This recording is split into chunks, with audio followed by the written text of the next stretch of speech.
India गठबंधन लोकसभा चुनाव के लिए था।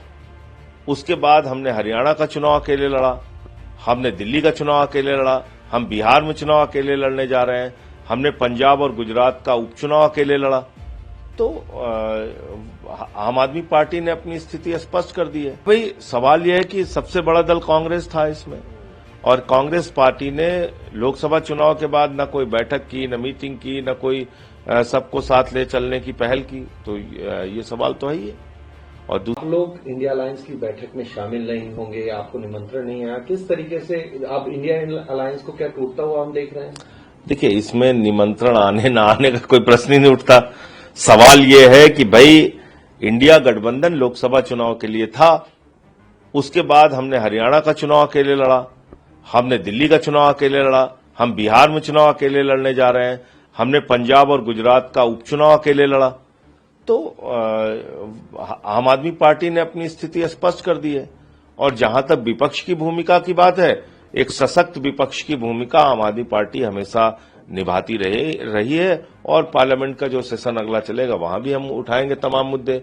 दिल्ली में बुलडोजर चलाया गया, हमारे यूपी बिहार पूर्वांचल के लोगों के मकान और दुकान कुचले गए, उनको बर्बाद किया गया, उनको तहस नहस किया गया, ये मुद्दा उठाएंगे।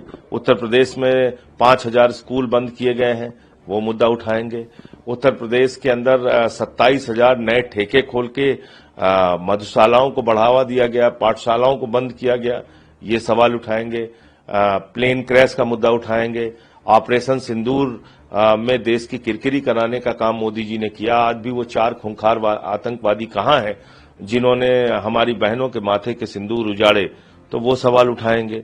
तो ऐसे तमाम मुद्दे, एसआईआर का इतना बड़ा मुद्दा है जो बिहार के चुनाव में केचुआ घोटाला चल रहा है, केंद्रीय चुनाव आयोग का, जो भारतीय जनता पार्टी के कार्यकर्ता बन चुके हैं, तो उसका मुद्दा उठाएंगे। तो ये तमाम मुद्दे हैं जो हम लोग उठाएंगे। जी, आप लोगों ने बड़े भाई की भूमिका में कांग्रेस को रखा था इंडिया अलायंस के अंदर, और तो उन्हीं के जो कह रहे। अरे भाई सवाल यह है कि सबसे बड़ा दल कांग्रेस था इसमें, और कांग्रेस पार्टी ने लोकसभा चुनाव के बाद न कोई बैठक की, न मीटिंग की, न कोई सबको साथ ले चलने की पहल की। तो ये सवाल तो है ही है। और दूसरी बात यह है कि वो लोकसभा चुनाव के लिए था, उसके बाद हम लोग अकेले चुनाव लड़ रहे हैं। चुनाव आयोग कहता है संजय सिंह मिसलीड कर रहे हैं। हाँ, वो मिसलीड वाली घटना मैं आपको दिखा देता हूं। कल मैंने एक ट्वीट किया जिसपे चुनाव आयोग ने कहा कि हम लोग मिसलीड कर रहे हैं। अब सवाल ये है कि मिसलीड कौन कर रहा है, ये देश को जानना चाहिए।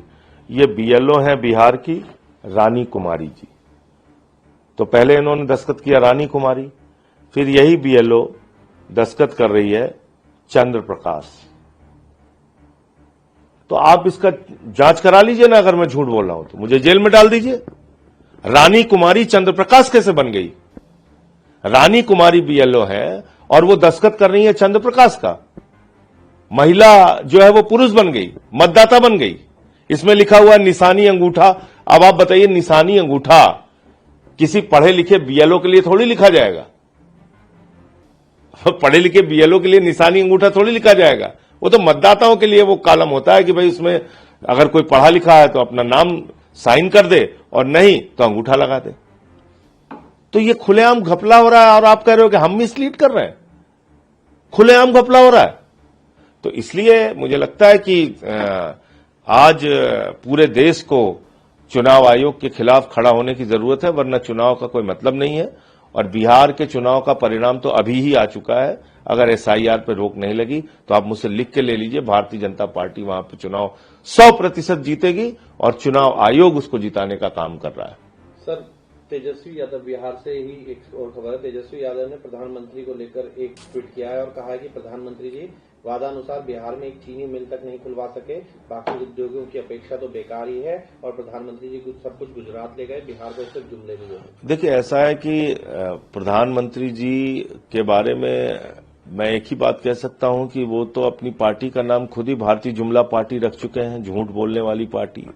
दिन रात वादे करना, झूठ बोलना, एक भी वादे पे आज तक खरे नहीं उतरे। कभी 15 लाख देते हैं, कभी 2 करोड़ नौकरी देते हैं, कभी उद्योग लगाने लगते हैं। हमारे यहाँ यूपी में गए तो बोले नौजवानों को गोबर से रोजगार देंगे। तो उनकी तो लीला अपरंपार है।